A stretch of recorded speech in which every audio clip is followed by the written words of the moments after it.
দুপচাচিয়ার গোবিন্দপুর ইউনিয়নের খেহালি গ্রামে অনুষ্ঠিত হলো মাঠ দিবস। মাঠ দিবস পালনের জন্য আনুষ্ঠানিকতার আয়োজন করে বেসরকারি সংস্থা রিক।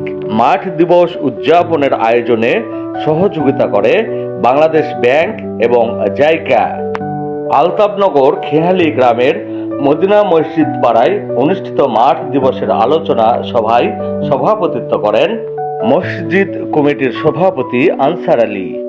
শাখা ব্যবস্থাপক রিয়াজুল ইসলামের পরিচালনায় SMAP প্রকল্পের আওতায় অল্টারনেটিভ ওয়েটিং ড্রাইং AWD প্রযুক্তির উপর বিস্তারিত আলোকপাত করে বক্তব্য প্রদান করেন গোবিন্দপুর ইউনিয়ন পরিষদের চেয়ারম্যান সাকুয়াত হোসেন মল্লিক। আধুনিক মাঠ ব্যবস্থা দরকার, তাহলে পানি সাশ্রয় হবে, বিদ্যুৎ সাশ্রয় হবে, মানুষের ধানের ক্ষতি হবে না, নষ্ট হবে না, বা পানির মধ্যে ধান ঢুকে যাচ্ছে তখন পড়ে গেলেও শুকনার মধ্যে থাকে, ধান নষ্ট হবে না।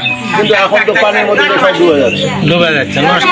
এছাড়াও বক্তব্য প্রদান করেন রিক এর সহকারী টেকনিক্যাল কর্মকর্তা সুমন আকবর, এরিয়া ম্যানেজার আহমেদুল হক, হিসাব রক্ষণ কর্মকর্তা গোলাম রব্বানী প্রমুখ।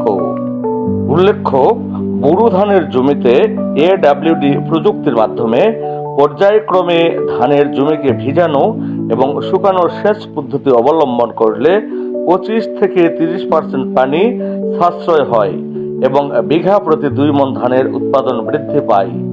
এই মাঠ দিবসে প্রায় শতাধিক কৃষক কৃষানী অংশগ্রহণ করেন।